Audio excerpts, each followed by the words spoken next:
بسم اللہ الرحمن الرحیم سبحان اللہ و بحمدہ سبحان اللہ العظیم صلی اللہ علیہ وآلہ وسلم۔ ناظرین کرام السلام علیکم۔ اللہ رب العزت نے قرآن کریم میں اپنے محبوب نبی صلی اللہ علیہ وآلہ وسلم کو دنیا کے لیے رحمت بنا کر بھیجا۔ وما ارسلنک الا رحمۃ للعالمین۔ رحمت عالم صلی اللہ علیہ وآلہ وسلم کی سیرت طیبہ ایمان، صبر، قربانی، اخلاص اور انسانیت کے لیے بے مثال شفقت کا ایک سمندر ہے۔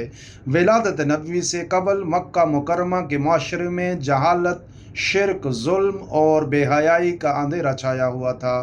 لوگ لات و عزا اور منات جیسے پتھروں کو پوجتے تھے، کمزوروں کو ستایا جاتا، عورتوں کو کمتر سمجھا جاتا اور ناانصافی عام تھی۔ انہی حالات میں نبی کریم صلی اللہ علیہ وآلہ وسلم کو نبوت عطا ہوئی۔ آپ صلی اللہ علیہ وآلہ وسلم اکثر مکہ سے باہر غار حرا میں عبادت اور غور و فکر میں مصروف رہتے۔ صحیح بخاری کی روایت کے مطابق پہلی وحی کے آغاز میں آپ صلی اللہ علیہ وآلہ وسلم کو خواب آتے جو بالکل سچ نکلتے۔ پھر آپ تنہائی پسند ہو گئے اور غار حرا میں جا کر کئی دن عبادت کرتے۔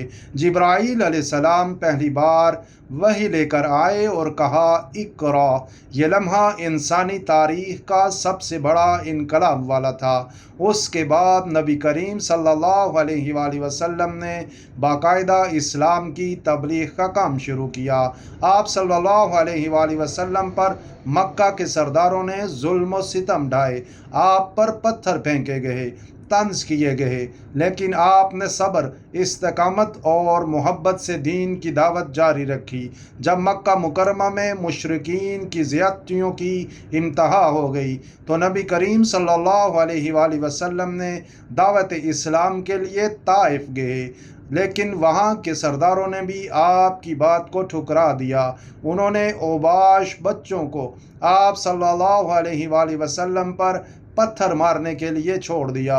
شدید زخموں سے لہو لہان ہو کر آپ صلی اللہ علیہ وآلہ وسلم ایک باغ میں پناہ لیتے ہیں اور اللہ تعالیٰ سے دعا کرتے ہیں، اے اللہ، میں تیری بارگاہ میں اپنی کمزوری، بے بسی اور لوگوں کے سامنے اپنی بے قدری بیان کرتا ہوں۔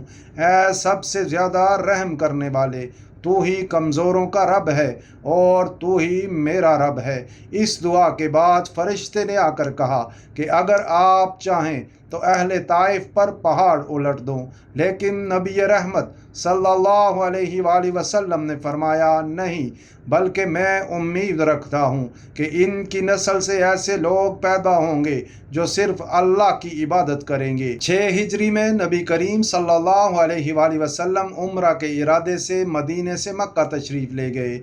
قریش نے راستہ روک دیا اور معاہدہ کرنے پر مجبور کیا۔ بظاہر معاہدہ مسلمانوں کے لیے سخت شرائط والا تھا، لیکن نبی کریم صلی اللہ علیہ وآلہ وسلم نے برداشت اور حکمت سے اس معاہدے پر دستخط کر دیے۔ صحیح بخاری کی روایت کے مطابق جب صلح نامہ لکھا جا رہا تھا تو قریش کے نمائندے سہیل بن عمرو نے کہا کہ محمد رسول اللہ نہ لکھو بلکہ محمد بن عبداللہ لکھو۔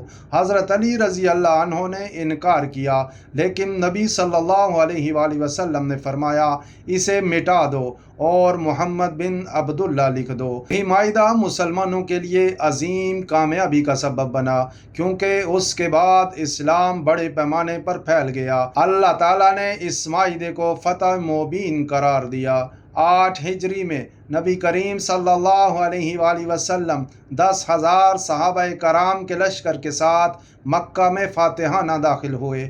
یہ وہی مکہ تھا جہاں آپ صلی اللہ علیہ وآلہ وسلم کو 23 سال پہلے ستایا گیا، آپ پر ظلم کیا گیا اور آپ کو ہجرت پر مجبور کیا گیا۔ لیکن مکہ کی فتح کے وقت آپ صلی اللہ علیہ وآلہ وسلم نے دشمنوں سے فرمایا آج تم پر کوئی گرفت نہیں۔ صحیح مسلم کی روایت ہے، آپ صلی اللہ علیہ وآلہ وسلم نے فرمایا، جاؤ تم سب آزاد ہو۔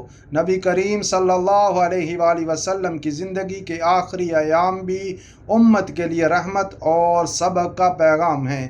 صحیح بخاری میں ہے، آپ صلی اللہ علیہ وآلہ وسلم بیماری کے دوران بار بار فرماتے، نماز نماز اور اپنے غلاموں کا خیال رکھو۔ جب آپ صلی اللہ علیہ وآلہ وسلم کی روح مبارک پرواز کر گئی تو یہ امت کے لیے سب سے بڑا صدمہ تھا۔ صحابہ کرام رضی اللہ عنہم اس غم سے نڈھال ہو گئے، لیکن آپ صلی اللہ علیہ وآلہ وسلم نے اپنے اخلاق، محبت اور دین اسلام کی کامل تعلیم دے کر ایک ایسی امت تیار کر دی تھی جو قیامت تک انسانیت کے لیے روشنی کا مینار بن گئی۔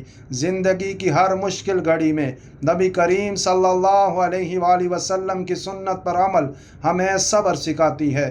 آپ صلی اللہ علیہ وآلہ وسلم دشمنوں پر بھی رحمت کرتے اور ان کے لیے ہدایت کی دعا کرتے۔ صلح حدیبیہ جیسے واقعات بتاتے ہیں کہ مومن حالات کے مطابق حکمت سے فیصلہ کرتا ہے۔